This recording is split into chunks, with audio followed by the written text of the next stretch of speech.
warahmatullahi wabarakatuh. Halo semuanya, perkenalkan nama saya Farisia Nisbah, mahasiswi dari Prodi Bimbingan Konseling Islam Fakultas Usuluddin Adab dan Dakwah UINSI Samarinda. Di video kedua saya kali ini, saya akan menjelaskan atau memberikan informasi berjudul pengaruh keturunan terhadap perkembangan. Di sini saya mengutip dari buku Developmental Psychology Childhood and Adolescence. Yuk langsung saja kita memulai pada pembahasan pertama. Apa sih itu keturunan atau heredity? Jadi, keturunan atau heredity merupakan salah satu faktor biologis yang penting yang mempengaruhi perkembangan. Namun, bukan satu-satunya penentu. Pengaruh keturunan berinteraksi dengan faktor lingkungan dalam menentukan perkembangan individu. Keturunan ini juga melibatkan penerusan materi genetika atau DNA dari orang tua ke anak melalui sel-sel reproduksi atau gamet. Gen-gen yang diwariskan menentukan berbagai karakteristik biologis seperti warna mata, warna rambut, tinggi badan, dan lain-lain. Selain sifat fisik, gen juga dapat mempengaruhi kecenderungan perilaku dan kepribadian.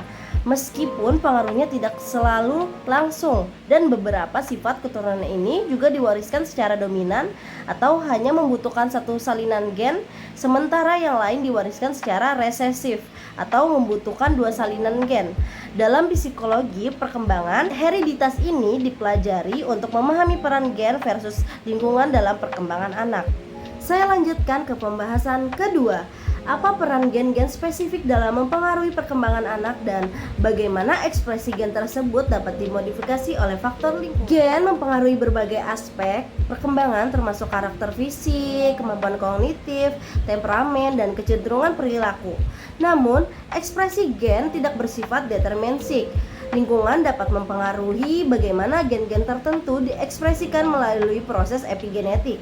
Interaksi antara gen dan lingkungan bersifat kompleks. Misalnya, anak-anak dengan predisposisi genetika tertentu mungkin lebih rentan terhadap pengaruh lingkungan tertentu.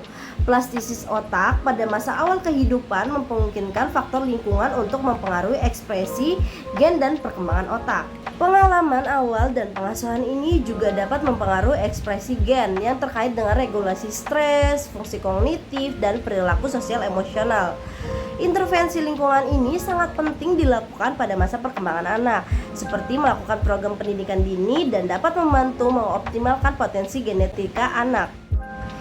Jadi, meskipun gen memiliki pengaruh penting, perkembangan anak merupakan hasil dari interaksi kompleks antara faktor genetika dan lingkungan.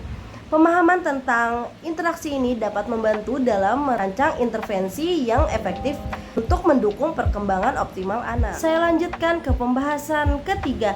Bagaimana sih perbedaan pengaruh genetika pada tahap perkembangan anak dari masa bayi hingga masa remaja? Pengaruh genetika pada perkembangan anak bervariasi di berbagai tahap perkembangan diri dari masa bayi hingga masa remaja.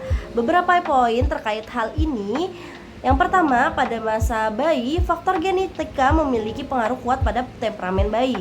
Ini menunjukkan adanya komponen herediter yang signifikan dalam ciri-ciri temperamen seperti tingkat aktivitas, reaktivitas emosional, dan kemampuan menenangkan diri.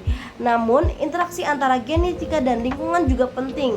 Misalnya, kesesuaian antara temperamen bayi dan gaya pengasuhan orang tua dapat mempengaruhi perkembangan keterikatan ini.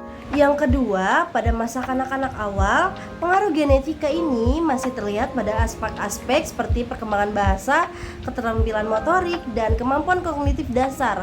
Namun, faktor lingkungan seperti stimulasi ini dan pengalaman belajar mulai memainkan peran yang lebih besar dalam perkembangan. Ketiga, pada masa kanak-kanak pertengahan, faktor genetik ini tetap berperan dalam perbedaan individual terkait kemampuan kognitif dan prestasi akademik. Namun, pengaruh lingkungan semakin meningkat termasuk pengaruh teman sebaya, sekolah, dan kegiatan ekstrakurikuler.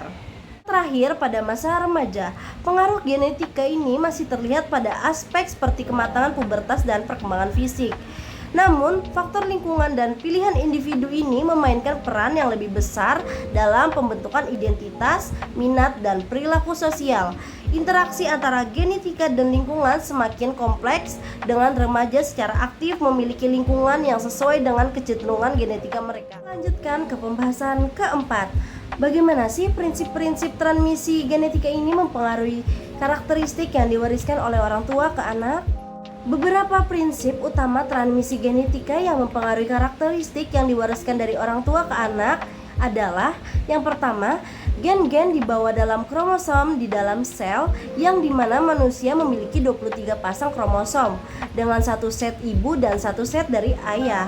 Kedua, selama pembelahan sel meiosis untuk menghasilkan sel telur dan sperma, kromosom dari setiap pasangan dipisahkan secara acak. Ini menyebabkan variasi genetika pada keturunan.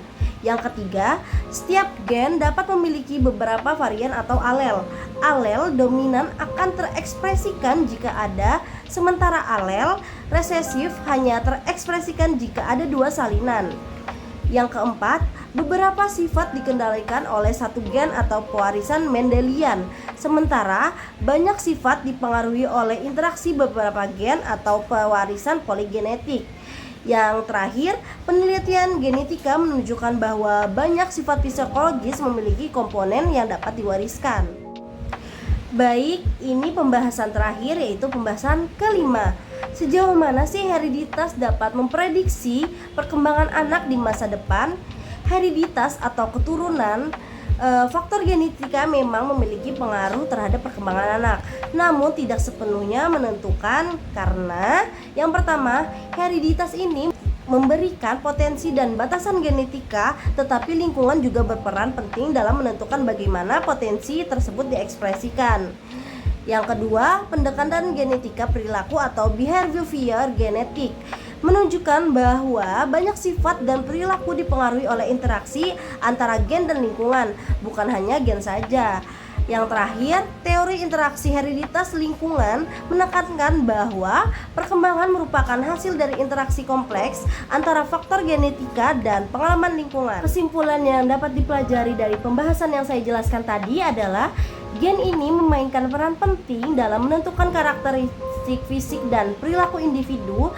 Proses pewarisan genetika melibatkan transmisi DNA dari orang tua ke anak melalui sel sperma dan sel telur.